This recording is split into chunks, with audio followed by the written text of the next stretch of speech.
بسم الله الرحمن الرحيم.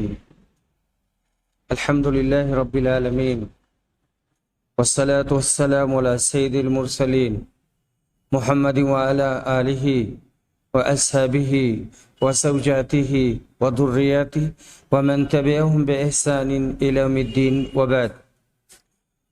ناظرین، السلام علیکم ورحمۃ اللہ وبرکاتہ. باب الصدقۃ قبل الرد، رد کرنے سے پہلے، واپس کرنے سے پہلے صدقہ و خیرات کرتے رہنا. یہاں کہنے کا مطلب یہ ہے کہ ایک وقت آئے گا اور لوگ صدقات و خیرات قبول نہیں کریں گے، تو اس وقت اور اس زمانے کے آنے سے پہلے صدقہ کرنا. حارثہ بن وہب کہتے ہیں کہ میں نے نبی صلی اللہ علیہ وسلم سے سنا، آپ نے کہا تھا تصدقوا، تم لوگ صدقہ کرو، فإنہ یاتی علیکم زمان، تمہارے اوپر ایک وقت آئے گا آدمی اپنا صدقہ لے کر چلے گا پر کسی کو پائے گا نہیں جو اس کے صدقہ کو قبول کر لے. وہ کہے گا اگر تم کل آئے ہوتے تو میں لے لیتا، پر آج مجھے اس کی حاجت اور ضرورت نہیں ہے. جس کے پاس صدقہ لے کر جائے گا وہ یہ جواب دے گا کہ اگر تم کل اسے لائے ہوتے تو میں قبول کر لیتا، پر آج مجھے اس کی حاجت نہیں. قیامت کے قریب زمین کی ساری دولت باہر نکل آئے گی اور لوگ کم رہ جائیں گے. ایسی حالت میں کسی کو مال کی ضرورت نہیں ہوگی. حدیث کا مطلب یہ ہے کہ اس وقت کو غنیمت جانو جب تم میں محتاج لوگ موجود ہیں، غریب لوگوں کی فراوانی ہے اور کثرت ہے، اور جتنی ہو سکے خیرات دو. اس حدیث سے یہ بھی نکلا کہ قیامت کے قریب ایسے جلد جلد انقلاب ہوں گے کہ آج آدمی محتاج ہے، کل امیر ہوگا. آج اس دور میں ایسا ہی ہو رہا ہے. ساری روئے زمین پر ایک طوفان برپا ہے، مگر وہ زمانہ ابھی دور ہے کہ لوگ زکوٰۃ و صدقات لینے والے باقی نہ رہیں. حضرت ابو ہریرہ رضی اللہ عنہ روایت کرتے ہیں، کہتے ہیں کہ نبی صلی اللہ علیہ وسلم نے فرمایا قیامت نہیں آئے گی یہاں تک کہ تم میں مال کی کثرت ہو جائے اور وہ بہت زیادہ ہو جائے، یہاں تک کہ مال والا غم اور رنج میں پڑا ہوگا، پریشان ہوگا کہ اس کا صدقہ کون قبول کرے گا. وہ لے جا کر پیش کرے گا کسی کے سامنے تو وہ کہے گا کہ لا عرب لی، مجھے اس کی حاجت اور اس کی ضرورت نہیں ہے.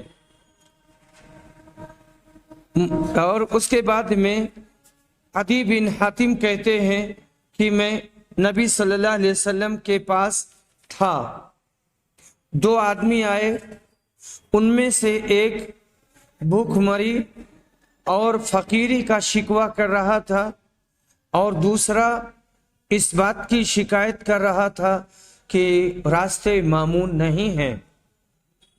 رسول صلی اللہ علیہ وسلم نے کہا جہاں تک راستے کے امن و امان کا مسئلہ ہے اور ڈاکے کا مسئلہ ہے تو تمہارے اوپر ایک وقت ایسا آئے گا بہت جلد کہ قافلہ بنا چوکیدار اور بنا محافظ کے نکلے گا اور کوئی اس کی طرف دیکھے گا نہیں اور کسی طرح کی دقت اور پریشانی راستے میں نہیں ہوگی.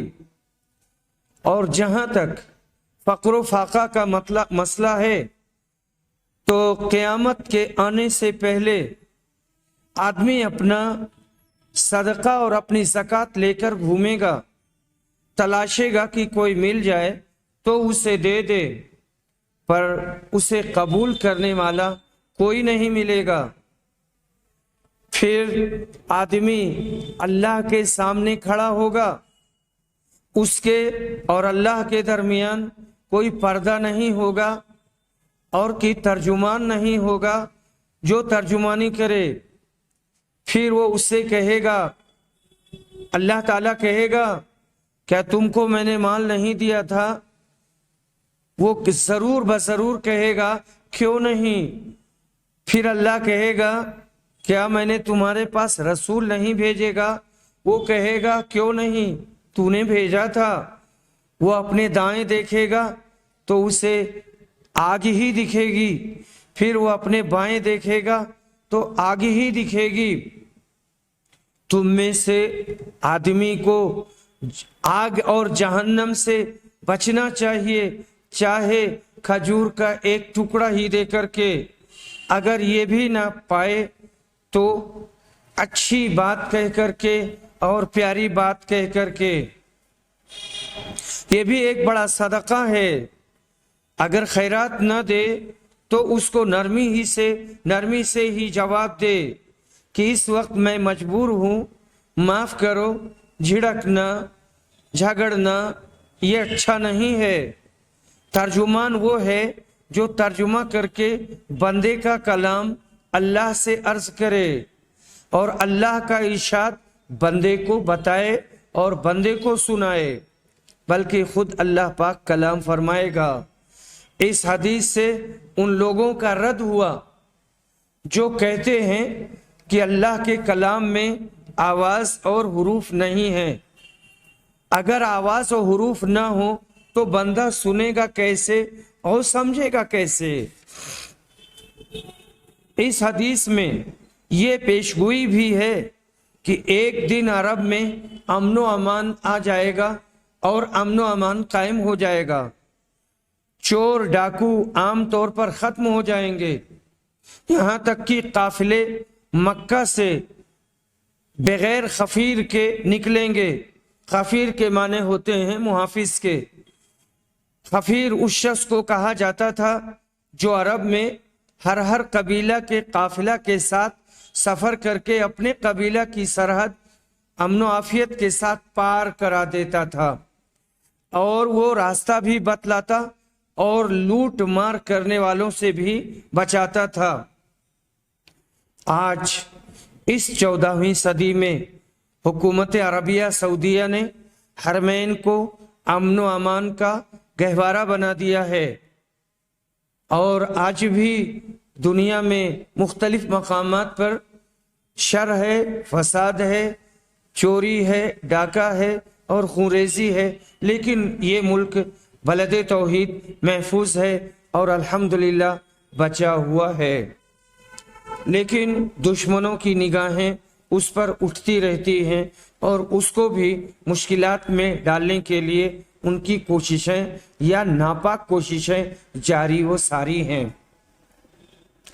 حضرت ابو موسیٰ روایت کرتے ہیں نبی صلی اللہ علیہ وسلم سے، آپ نے فرمایا لوگوں پر ضرور ایک زمانہ ایسا آئے گا کہ ایک شخص سونے کا صدقہ لے کر نکلے گا لیکن کوئی اسے لینے والا نہیں ملے گا، اور یہ بھی ہوگا کہ ایک مرد کی پناہ میں 40 عورتیں ہو جائیں گی، کیونکہ مردوں کی کمی ہو جائے گی اور عورتوں کی زیادتی۔ قیامت کے قریب یا تو عورتوں کی پیدائش بڑھ جائے گی، مرد کم پیدا ہوں گے، یا لڑائیوں کی کثرت سے مردوں کی قلت ہو جائے گی، اور اس پر ہم تفصیلی بحث کر بھی چکے ہیں۔ باب اتقوا النار ولو بشق تمرہ والقلیل من الصدقہ، اس مسئلے کا بیان کہ تم جہنم سے بچو چاہے کھجور کا ایک ٹکڑا ہی دے کر کے، اور اللہ کے راستے میں معمولی صدقہ دینا اور تھوڑا سا صدقہ دینا۔ وَمَثَلُ الَّذِينَ يُنْفِقُونَ أَمْوَالَهُمْ ابْتِغَاءَ مَرْضَاتِ اللَّهِ تَثْبِيتًا مِنْ أَنفُسِهِمْ كَمَثَلِ جَنَّةٍ بِرَبْوَةٍ، ان لوگوں کی مثال جو اپنا مال خرچ کرتے ہیں، یہاں بتایا ہے کہ وہاں سے لے کر کے من کل ثمرات تک۔ یہ آیت سورہ بقرہ کے رکوع 36 میں ہے، اس آیت اور حدیث سے امام بخاری رحمہ یہ بتانا چاہتے ہیں کہ صدقہ تھوڑا ہو یا زیادہ ثواب ملے گا، کیونکہ آیت میں مطلق اموالہم کا ذکر ہے، اموالہم کا ذکر ہے جو قلیل اور کثیر سب کو شامل ہے۔ ابو مسعود روایت کرتے ہیں، کہتے ہیں کہ جب آیت صدقہ اتری تو ہم لوگ حمالی کرتے تھے۔ فجاء رجل فتصدق بشیء کثیر، ایک صاحب رسول صلی اللہ علیہ وسلم کے پاس آئے اور بہت ڈھیر سا صدقہ لے کر کے آئے۔ وہ حضرت عبد الرحمن بن عوف تھے۔ تو لوگوں نے کہا مرائن، یہ تو ریاکار ہے، اتنا زیادہ مال لے آیا۔ ایک دوسرے صاحب آئے، انہوں نے ایک سا صدقہ دیا۔ تب لوگوں نے کہا اللہ تعالیٰ کو اس کی حاجت نہیں ہے، اللہ اس سے بے نیاز ہے۔ تب یہ آیت اتری والذین یلمزون المطوعین من المؤمنین فی الصدقات والذین لا یجدون الا جہدہم، وہ لوگ جو ان مومنوں پر عیب لگاتے ہیں جو صدقہ زیادہ دیتے ہیں اور ان پر بھی جو محنت سے کما کر لاتے ہیں اور کم صدقہ دیتے ہیں۔ یہ تانا مارنے والے منافقین تھے، ان کو کسی طرح چین نہیں تھا، کسی بھی اعتبار سے ان کو سکون نہیں تھا۔ حضرت عبد الرحمن بن عوف نے اپنا آدھا مال 8,000 درہم صدقہ دیا تو یہ لوگ ان کو ریاکار کہنے لگے۔ اور ایک بہت غریب آدمی تھے، ان کا نام ابو عقیل تھا۔ ابو عقیل بیچارے محنت مزدوری کر کے ایک سا کھجور لائے تو ان پر بھی یہ لوگ تانا زنی کرنے لگے اور عیب لگانے لگے کہ اللہ تعالیٰ کو ایک سا کھجور کی حاجت نہیں ہے۔ ارے نہ سمجھو، اللہ کو تو کسی چیز کی ضرورت نہیں۔ 8,000 کیا 8 کروڑ بھی ہو تو اس کے آگے بے حقیقت ہے، وہ دل کی نیت کو دیکھتا ہے۔ ایک سا کھجور بھی بہت ہے، ایک کھجور بھی کوئی خلوص کے ساتھ حلال مال سے دے تو وہ اللہ کے نزدیک مقبول ہے۔ اور اس کے بعد میں ابو مسعود کی روایت ہے، ابو مسعود انصاری کی، وہ کہتے ہیں کہ رسول صلی اللہ علیہ وسلم نے ہمیں صدقہ دینے کا حکم فرمایا تو ہمیں سے لوگ بازار جاتے تھے اور بازار جا کر کے حمالی کرتے تھے۔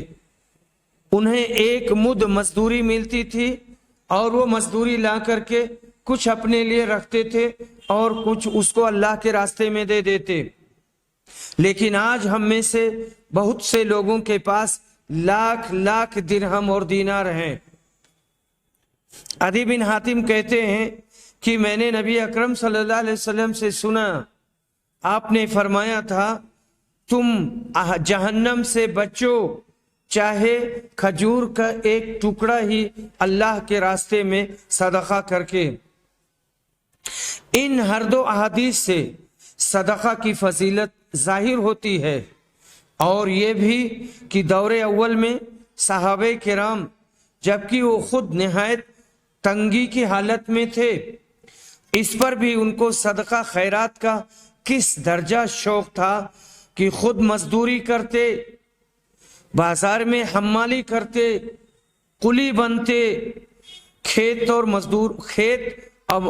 پر مزدوری کرتے، جو حاصل ہوتا اس میں غربا و مساکین مسلمانوں کی امداد کرتے۔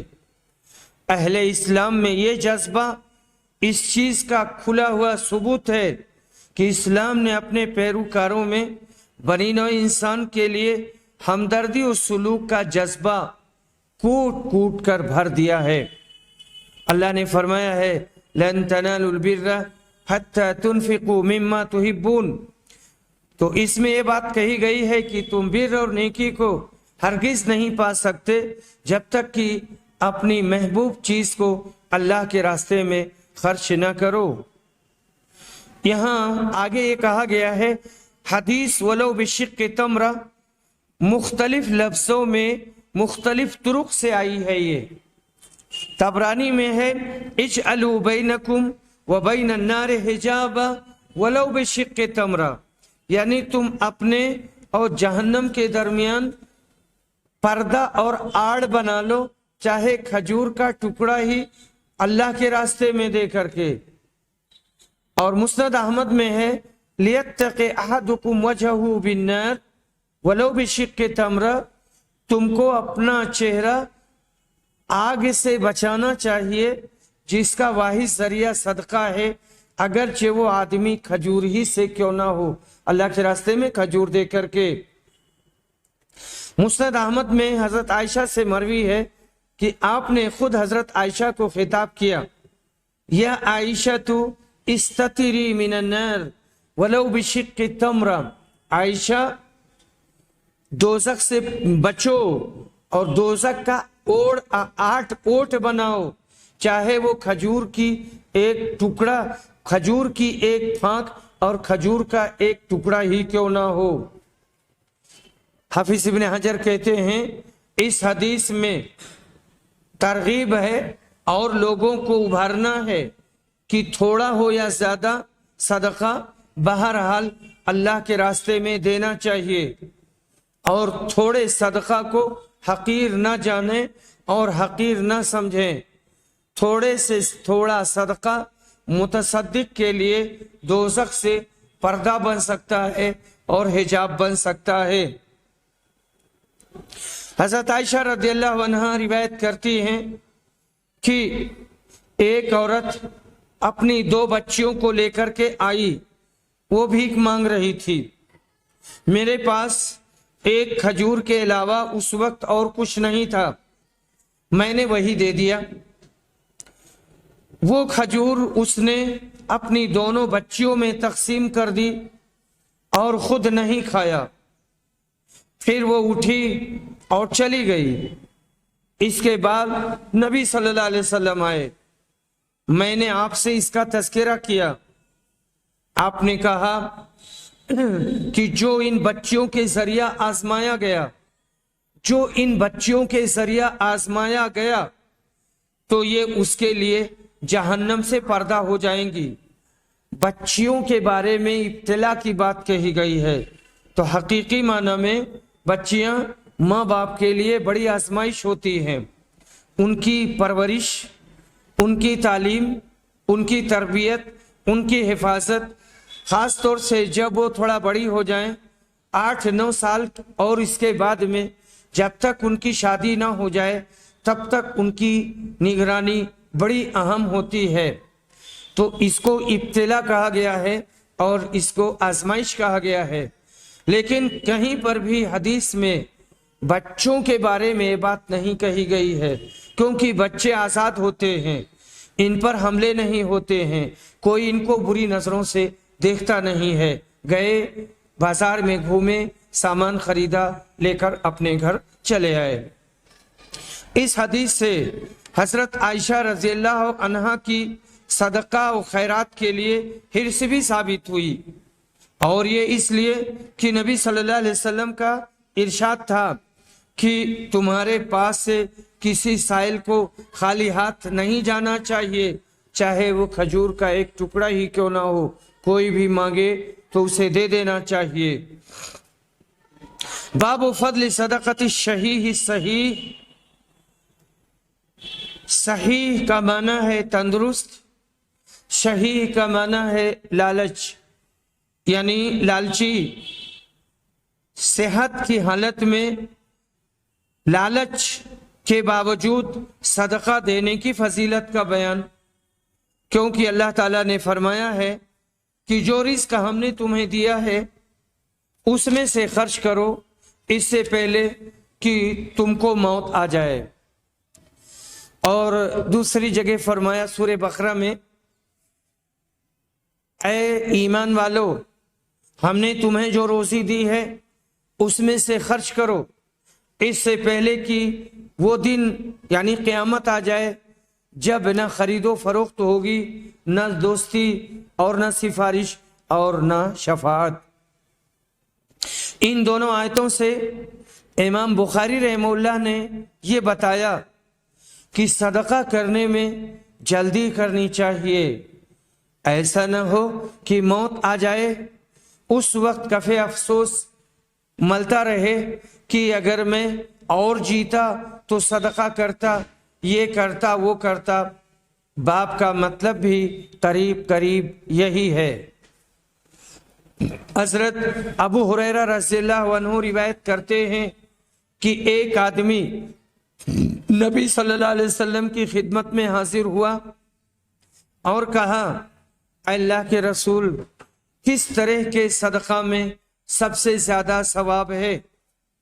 آپ نے کہا، اس صدقہ میں جسے تم صحت کے ساتھ بخل کے باوجود کرو، تمہیں ایک طرف تو فقیری کا ڈر ہو اور دوسری طرف مالدار بننے کی تمنا اور امید ہو، اور اس صدقہ و خیرات میں ڈھیل نہ ہونی چاہیے کہ جب جان حلق تک آ جائے تو اس وقت تو کہے کہ فلاں کے لیے اتنا اور فلاں کے لیے اتنا، حالانکہ وہ تو فلاں کا ہو چکا۔ یہاں یہ کہا گیا ہے کہ تم صدقہ کرتے رہو اور فقیری سے نہ ڈرو، مالداری کی تمنا بھی رہے اور فقیری کا خوف نہیں رہنا چاہیے، اور ایسا نہ ہو کہ آدمی ٹالتا رہے، جب مرنے کے قریب آ جائے تب اس وقت صدقہ کرنے کی ابتدا کرے اور ان کو وصیت کرے اور ان کو وصیت کرے۔ حدیث میں اس بات کی ترغیب ہے کہ تندرستی کی حالت میں، جبکہ مال کی محبت بھی دل میں موجود ہو، مال کی لالچ ہے، مال کی خواہش ہے، اس کے باوجود صدقہ و خیرات کی طرف ہاتھ بڑھانا چاہیے، نہ کہ جب موت قریب آ جائے اور جان حلقوم میں پہنچ جائے۔ مگر یہ شریعت کی مہربانی ہے کہ آخری وقت تک بھی جبکہ ہوش و حواس قائم ہو، مرنے والوں کو تہائی مال کی وصیت کرنا درست ہے اور جائز ہے، ورنہ اب وہ مال تو مرنے والے کی بجائے وارثوں کا ہو چکا ہے۔ اس لیے عقل مندی کا تقاضا یہی ہے کہ تندرستی میں حسب توفیق صدقہ و خیرات کرنی چاہیے اور اس میں جلدی کرنی چاہیے، اور یاد رہے کہ جو وقت چلا گیا پھر پلٹ کر نہیں آتا ہے۔ باب حضرت عائشہ رضی اللہ عنہ روایت کرتی ہیں کہ نبی صلی اللہ علیہ وسلم کی بعض بیویوں نے نبی اکرم سے کہا، ہم میں سے کون آپ سے سب سے پہلے ملے گی؟ آپ نے کہا، جس کا ہاتھ زیادہ لمبا ہے۔ ان لوگوں نے لکڑی لی اور ہاتھوں کو ناپا تو حضرت سودا کا ہاتھ زیادہ لمبا تھا۔ ہم نے جان لیا کہ یہ ان کا انما کانت طول یدہا الصدقہ، صدقہ نے ان کے ہاتھ کو لمبا کر دیا ہے۔ وَكَانَتْ أَسْرَعَنَا لُحُوقًا بِهِ، اور یہ ہم میں سب سے پہلے نبی صلی اللہ علیہ وسلم سے ملنے والی تھیں اور یہ صدقہ پسند کرتی تھیں۔ وہ اصلاً سودا نہیں تھیں بلکہ حضرت زینب تھیں۔ حضرت زینب سب سے زیادہ صدقہ کرتی تھیں، سب سے زیادہ محنت کرتی تھیں، کمائی کرتی تھیں، ان کے ہاتھ میں ہنر تھا اور فن تھا۔ واقدی کہتے ہیں کہ اس حدیث میں راوی سے بھول ہوئی ہے، یہ جو ابھی میں نے پڑھا ہے، فَكَانَتْ سَوْدَةُ أَطْوَلَهُنَّ يَدًا، یہ زینب تھیں۔ کہتے ہیں کہ بھول ہو گئی ہے، در حقیقت سب سے پہلے انتقال کرنے والی زینب ہی ہیں، جن کا انتقال حضرت عمر کی خلافت میں ہوا، اور حضرت سودا کا انتقال خلافت معاویہ میں سن 54 ہجری میں ہوا ہے۔ کافی بڑا فاصلہ ہے۔ ابن بطال کہتے ہیں کہ اس حدیث میں حضرت زینب کا ذکر ساقط ہو گیا ہے، کیونکہ اہل سیر کا اتفاق ہے کہ امہات المومنین میں سب سے پہلے انتقال کرنے والی خاتون زینب بنت جہش ہی ہیں، اور جن روایتوں میں حضرت سودا کا نام آیا ہے ان میں راوی سے چوک ہو گئی اور بھول ہو گئی۔ ابن جوزی کہتے ہیں کہ اس میں بعض راویوں نے غلطی سے حضرت سودا کا نام لے لیا ہے، اور تعجب ہے کہ امام بخاری کو اس پر اطلاع نہ ہو سکی اور نہ ان اصحاب تعلیق کو جنہوں نے یہاں حضرت سودا کا نام لیا ہے، اور وہ حضرت زینب ہی ہیں، جیسا کہ مسلم میں حضرت عائشہ کا بیان ہے کہ ہم میں سب سے زیادہ لمبے ہاتھ والی حضرت زینب تھیں، وہ سوت کاتا کرتی تھیں اور دیگر محنت و مشقت کے کام کرتی، اور چمڑے وغیرہ کا بھی دیباغت کرتی تھیں، فی سبیل اللہ خیرات وغیرہ بہت کرتی تھیں۔ بعض لوگوں نے یہ بھی کہا ہے کہ ناپ کے لحاظ سے حضرت سودا کے ہاتھ دراز تھے۔ ازواج النبی صلی اللہ علیہ وسلم نے شروع میں یہی سمجھا کہ دراز ہاتھ والی بیوی کا انتقال پہلے ہونا چاہیے، مگر جب حضرت زینب کا انتقال ہوا تو ظاہر ہو گیا کہ نبی کریم کی مراد ہاتھوں کا دراز ہونا نہ تھی، بلکہ صدقہ و خیرات کرنے والے ہاتھ مراد تھے، اور یہ سبقت حضرت زینب کو حاصل تھی۔ پہلے انہی کا انتقال ہوا، مگر بعض راویوں نے اپنی لا علمی کی وجہ سے یہاں حضرت سودا کا نام لے لیا۔ باب صدقۃ العلانیہ، صدقہ کھلے طور پر دینا چاہیے، اور اللہ تبارک و تعالیٰ کے اس فرمان کا بیان، جو لوگ اپنے مال خرچ کرتے ہیں رات میں اور دن میں، پوشیدہ طور پر اور ظاہری طور پر، ان سب کا ان کے رب کے پاس ثواب ملے گا، اجر ملے گا، انہیں کوئی ڈر نہیں ہوگا اور نہ انہیں کسی قسم کا غم ہوگا۔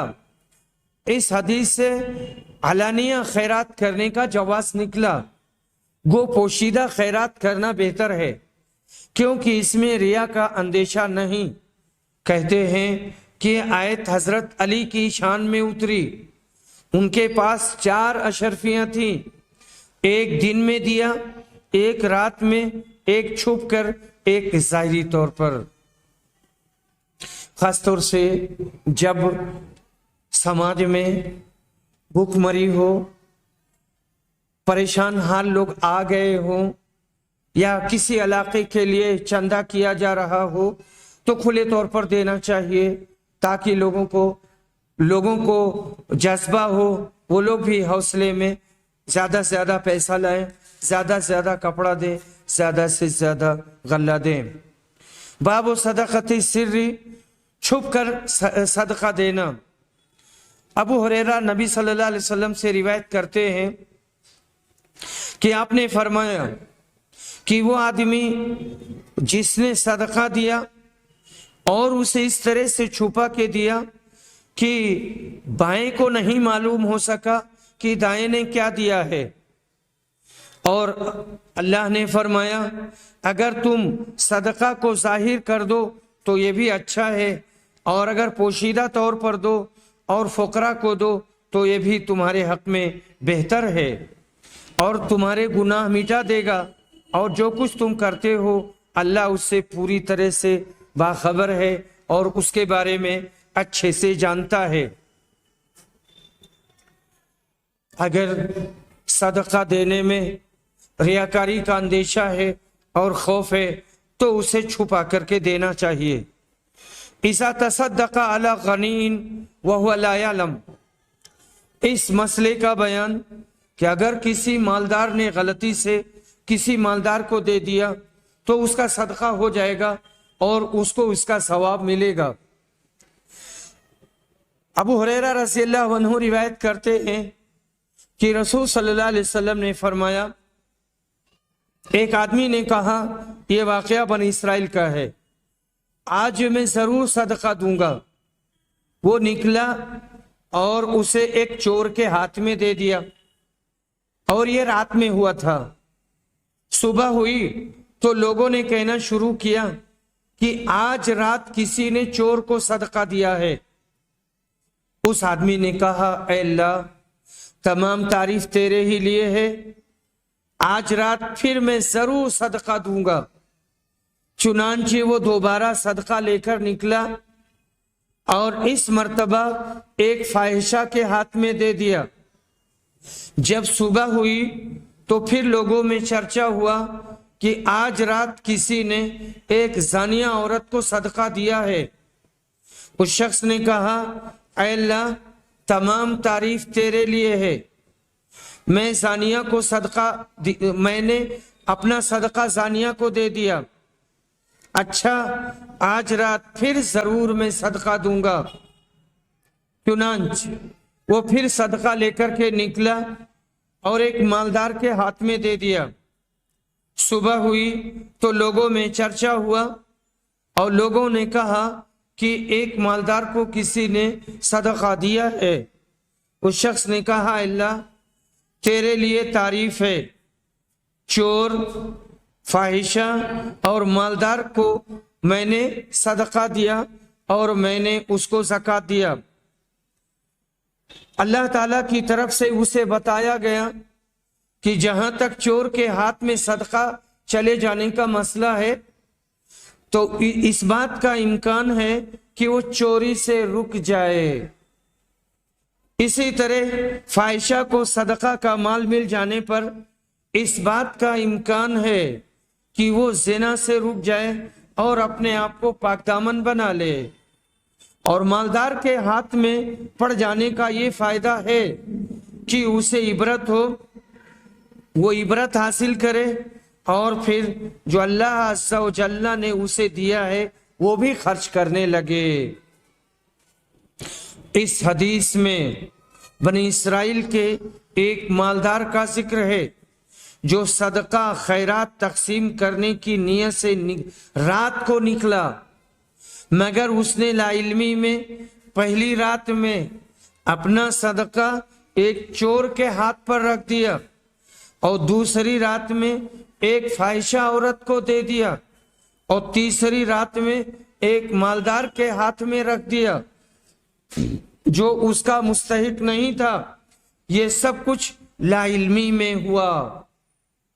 بعد میں جب یہ واقعات اس کو معلوم ہوئے تو اس نے اپنی لا علمی کا اقرار کرتے ہوئے اللہ کی حمد و ثنا کی اور اس کی تعریف بیان کی۔ امام بخاری رحم اللہ کا مقصد باب یہ ہے کہ ان حالات میں اگرچہ وہ صدقہ غیر مستحق کو مل گیا مگر عند اللہ وہ مقبول ہوا۔ حدیث سے یہ بھی ظاہر ہوا کہ لا علمی سے اگر غیر مستحق کو صدقہ دے دیا جائے تو اسے اللہ قبول کر لیتا ہے اور جس نے وہ دیا ہے اس کو اجر ملے گا اور اسے ثواب ملے گا۔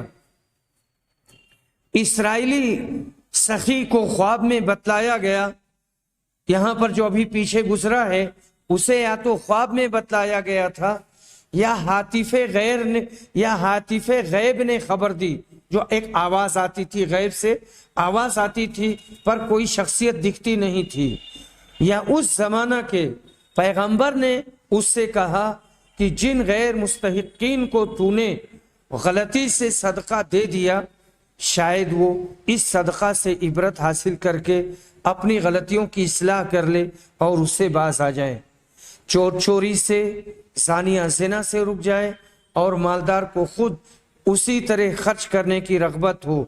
ان صورتوں میں تیرا صدقہ تیرے لیے بہت کچھ موجب اجر و ثواب ہو سکتا ہے۔ باب اذا تصدق علی ابنہ وہو لا یشعر، آدمی نے اپنے بیٹے ہی کو صدقہ دے دیا اور وہ جانتا نہیں ہے کہ یہ صدقہ میرے بیٹے کے ہاتھ میں جائے گا۔ ہوا یہ کہ مان بن یزید کہتے ہیں کہ میں نے رسول صلی اللہ علیہ وسلم سے بیعت کی، اور میرے والد نے اور میرے دادا نے، نبی صلی اللہ علیہ وسلم نے میری منگنی کروائی، اور آپ ہی نے میرا نکاح بھی پڑھا دیا۔ میں آپ کی خدمت میں ایک مقدمہ لے کر حاضر ہوا، وہ یہ کہ میرے والد یزید نے کچھ دینار خیرات کرنے کی نیت سے نکالے اور ان کو مسجد کے امام کے پاس رکھ دیا۔ میں گیا، میں نے اس کو لے لیا، پھر جب میں انہیں لے کر والد صاحب کے پاس آیا تو انہوں نے کہا اللہ کی قسم میرا ارادہ تم کو دینے کا نہیں تھا۔ اب پھر یہ دونوں مقدمہ لے کر رسول صلی اللہ علیہ وسلم کے پاس حاضر ہوئے۔ آپ نے فیصلہ کیا اور کہا یزید دیکھو، جو تم نے نیت کی تھی اس کا ثواب تم کو مل گیا، اور مان تم نے لے لیا، تم نے جو لے لیا وہ اب تمہارا ہو گیا۔ تو چونکہ ان کا بیٹا غریب تھا اور وہ اس کا حق رکھتا تھا تو باپ نے دے دیا، اور باپ نے بیٹے کو دینے کی نیت نہیں کی تھی، پر بیٹا گیا اور اس نے لے لیا، تو یہ صحیح ہے اور اس میں کسی بھی طرح کی دقت اور پریشانی نہیں ہے۔ امام ابو حنیفہ اور امام محمد کا یہی قول ہے کہ اگر لا علمی میں باپ بیٹے کو فرض زکوٰۃ بھی دے دے تو زکوٰۃ ادا ہو جاتی ہے، اور دوسرے علماء کہتے ہیں کہ اعادہ واجب ہے، اور اہل حدیث کے نزدیک بہرحال ادا ہو جاتی ہے، اور یہی صحیح ہے۔ بیٹا غریب ہے اور زکوٰۃ کے مدوں میں سے کسی بھی مد کی صفت اس کے اندر پائی جاتی ہے تو وہ اسے لے سکتا ہے، اور باپ نے اس کو دیا تو ایسی صورت میں اس کو دوہرا ثواب بھی ملے گا۔ باب الصدقۃ بالیمین، داہنے ہاتھ سے صدقہ دینا۔ ابو ہریرہ رضی اللہ عنہ روایت کرتے ہیں کہ نبی اکرم صلی اللہ علیہ وسلم نے فرمایا 7 قسم کے لوگ ایسے ہیں جن کو اللہ تعالی قیامت کے دن اپنے عرش تلے سایہ دے گا، جس دن اس سایہ کے علاوہ کوئی سایہ نہیں ہوگا۔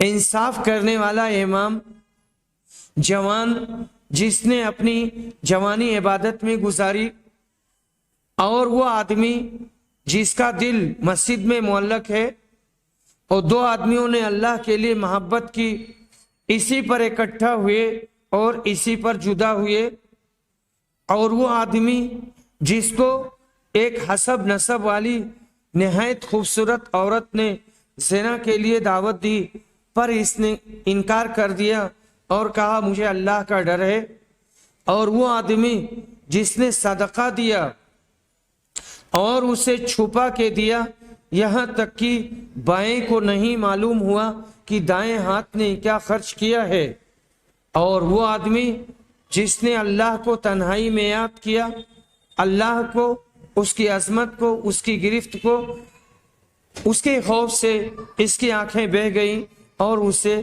آنسو بہنے لگے۔ قیامت کے دن عرش عظیم کا سایہ پانے والے یہ 7 خوش قسمت انسان، مرد ہوں یا عورت، ان پر حصر نہیں ہے۔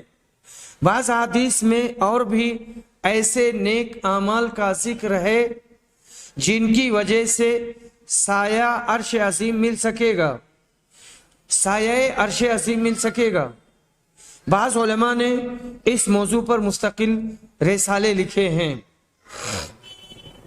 انصاف کرنے والا حاکم، اللہ کی عبادت میں مشغول رہنے والا جوان، اور مسجد سے دل لگانے والا نمازی، اور 2 باہمی الہی محبت رکھنے والے مسلمان، اللہ کے لیے محبت کرنے والے، اللہ کے لیے دوستی کرنے والے،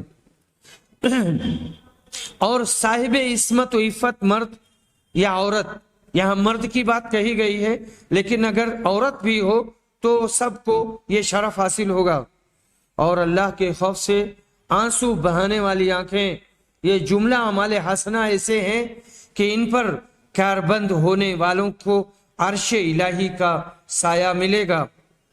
اس حدیث سے اللہ کے عرش اور اس کے سایہ کا بھی اس بات ہوا، جو بلا کیف و کم و تعویل تسلیم کرنا ضروری ہے۔ نہ ہم اس کی کیفیت بتائیں گے، نہ کمیت، اور نہ ہی ہم اس کی تعویل کریں گے۔ جیسے کہ امام اوزاعی نے کہا تھا، امیر روحا کما جاءت، یہ صفات کی آیتیں یا حدیثیں جیسے آئی ہیں ویسے ہی ان کو قبول کر لو۔ قرآن پاک کی بہت سی آیات میں عرش عظیم کا ذکر آیا ہے۔ بلا شک و شبہ اللہ پاک صاحب عرش عظیم ہے، اس کے لیے عرش کا استوا اور جہت فوق ثابت اور برحق ہے۔ اللہ کے لیے فوقیت ہے، اللہ کے لیے علو ہے، اللہ کے لیے اوپر کا حصہ ہے، اوپری ہے، جس کی تعویل نہیں کی جا سکتی اور نہ اس کی کیفیت معلوم کرنے کے ہم مکلف ہیں۔ وآخر دعوانا ان الحمد للہ رب العالمین۔